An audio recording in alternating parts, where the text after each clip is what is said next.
ప్రియ సహోదరి సహోదరుడా వినో, నీ లక్ష్యాన్ని నువ్వు చేరుకుంటావు. నీ గమ్యానికి నిన్ను చేర్చే నీ దేవుడు నీ తోడు ఉన్నాడు. ఆ మార్గములో ఎవరు ఎన్ని ఉరులు ఒడ్డినా, ఎవరు ఎన్ని విపత్కర పరిస్థితులు కల్పించినా, your God clearly knows how to help you to walk.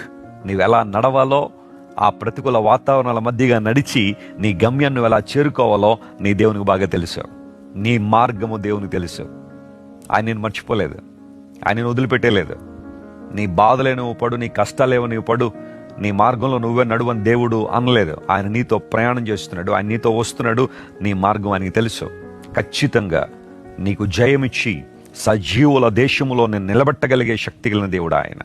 దావీదు భక్తుడు రాసిన ఈ కీర్తనలో, నా ప్రాణం కృంగిపోయినప్పుడు నా మార్గము, నా పరిస్థితి, నా స్థితిగతులని నీకు తెలుసు ప్రభువా. దేవునికి తెలుసు. ప్రియమిత్రమా, కృంగిపోవద్దు, ధైర్యంగా ఉండు, ప్రార్థన చేసుకోండి, దేవుని వాక్యాన్ని బలంగా చదవండి, ఆయన చిత్తంలో కొనసాగండి, విశ్వాసంలో బలపడండి. మరిన్ని గొప్ప కార్యాలు ప్రభు మీ జీవితంలో చూస్తారు.